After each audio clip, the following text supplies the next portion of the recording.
बोले मेरे साथ चलेगा? मैंने कहा हाँ।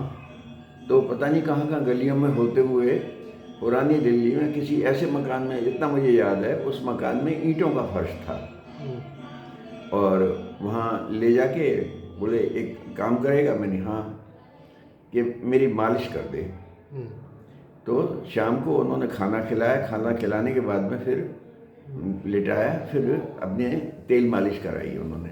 हम्म, अच्छा, शरीर अब तो वो है, लेकिन उस समय मुझे नहीं मालूम था कि कौन है क्या है, कुछ वो ही नहीं था, पता ही मतलब भी नहीं था। हम्म, क्या ये था कि उन्होंने प्रसाद मतलब भोजन, मेरी भूख शांत की है और जो कह रहे हैं वो काम करना है। हम्म, उसके बाद में उन्होंने खाना भी खिलाया, खाना खिलाया, मालिश की, मालिश कराने के बाद, खाना खिलाने के बाद सुला दिया।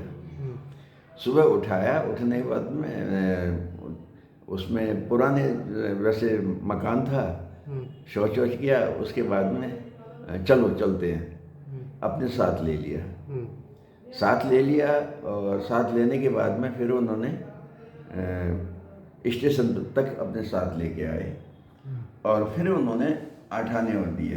हम्म, 8 आनी चलती थी उस समय। हम्म, 8 आने दी, ले केले खा लेना, और बोले तू घर चला जाना। हम्म, उन्होंने वहाँ कुछ नहीं पूछा कैसे है, क्या है, कहाँ का है, कुछ नहीं पूछा, हम्म, घर चले जाना। हम्म, अब अब उन्हें तो सब कुछ पता होगा कि मैं भागा हुआ हूँ घर से, कुछ वो होगा। हम्म, तो मैं फिर वहाँ से हाथरस आया, नहीं, फिर वहाँ जी फैक्ट्री में काम करता था उसमें आया। हम्म, बोले अपना सर्टिफिकेट ला दो, जो पढ़ाई तुमने की है, हम्म, हम तुम्हें फिर यहाँ रखेंगे। हम्म, तो मैं सर्टिफिकेट लेने के लिए आगरा में रहते थे पिताजी, तो वहाँ गया, तो वहाँ मालूम पड़ा हम्म, पिताजी पहले से मौजूद हैं, तो फिर मैं घर रुक गया। हम्म, ये बात थी सन 63 की। हम्म, उसके बाद में पिताजी का ट्रांसफ़र हो गया मथुरा, हम्म, और वो मथुरा आ गए, हम भी मथुरा आ गए। अब वो बात बिल्कुल हमें नहीं मालूम कि बाबा नीम करोली कौन है, ये कुछ पता ही नहीं। यहाँ पर हमारे एक पड़ोसी थे माथुर साहब, बोले उनके दर्शन किए क्या? अब हम जानते नहीं कौन किसके दर्शन। तो वहाँ से, अच्छा, पिताजी को ये था कि मैं और पिताजी दो ही रहते थे, तो मैं खाना भी बनाता था, पिताजी के लिए बनाता था, अपने लिए बनाता था। तो वो पिताजी मुझे साधु संतों के पास ले जाते थे। एक यहाँ सूरदास बाबा थे, उनके पास ले गए, पागल बाबा के पास ले गए। मतलब पागल बाबा के साथ उन्होंने वो प्रसाद अपनी थाली के साथ, उन्होंने एक थाली मेरी भी लगवा ली।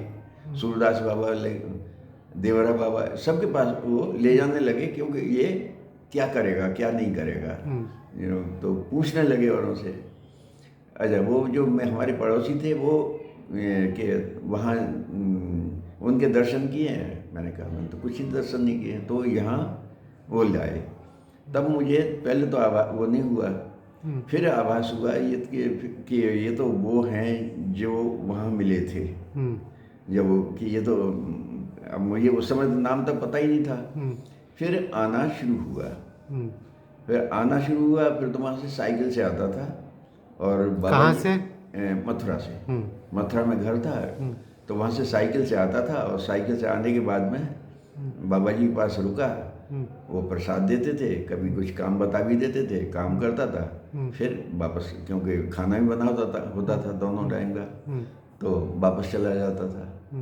फिर मैं वैसे ही आने लगा, मैं तो आने लगा, लेकिन पिताजी को ये हुआ, शक हुआ कि ये पता नहीं कहाँ जाता है, किस सब बाबाओं के चक्कर में।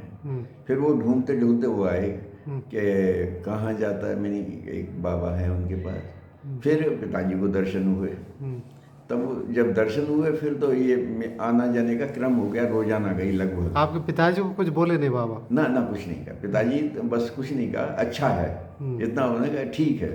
अच्छा, आप जब बहुत ज्यादा नहीं थे। नहीं बोल, वैसे भी नहीं बोलते थे। और आप जब यहाँ पहली बार दर्शन हुए यहाँ पे, तो भी जब भी बाबा कुछ नहीं ना बताया? ना ना, कुछ नहीं। हम्म, कहाँ रहते हो, क्या है, बस इतना। हाँ। वो दिल्ली का जिक्र नहीं हुआ? हाँ, ना ना, कोई जिक्र नहीं कि उन्होंने वो कहा नहीं। मैं भी असमंजस में था कि वो शरीर है वैसा है, तो ये तो मालूम कि मैंने मालिश की थी, तो शरीर बिल्कुल वैसा ही है, इतना वो है। लेकिन ये नहीं कि ये बाबा नीम करोली थे, ये उस समय अभ्यास। कितना डिफरेंस था, आप दिल्ली में मिले और यहाँ वृंदावन में? यहाँ मिले, वहाँ मिला सन 65 में, उसके बाद में 66 में आ गया घर, वहाँ से फिर उसके बाद में 66 में और 67 में फिर यहाँ शुरू। ओके, हाँ। फिर यहाँ आना जाना शुरू हो गया। फिर यहाँ तो ये था कि साइकिल उठाइए यहाँ चले गए, कभी डांट भी पड़ जाती थी कि क्यों आया है, कभी खूब खाने को भी मिलता था। अच्छा, लोभ ये रहता था, खूब प्रसाद देते थे, तो उन्हीं के सामने बैठ के प्रसाद भी पा ले, जितना देते थे सब खा लेते थे। वो भले ही ये आधा किलो थे या 1 किलो, खा उन्हीं के सामने, घर नहीं ले जाने की बात ही नहीं होती थी। तो यही, अच्छा, लोभ ये नहीं मालूम कि ये सिद्ध पुरुष है कुछ, इसका कोई ये वही नहीं था, आभास भी नहीं था और सुना भी नहीं था और जानना भी नहीं चाहता था। खाली ये था कि गीदा हुआ खोदता हूँ और प्रसाद मिल जाता, खूब खा लेता हूँ। ये मुख्य वो था, मतलब समझा ही नहीं कि भाई ये बाबा ऐसे सिद्ध पुरुष हैं, इनकी बारे में जानो, क्या जानने की कोई कोशिश ही नहीं, बुद्धि चलाते ही नहीं थे बिल्कुल।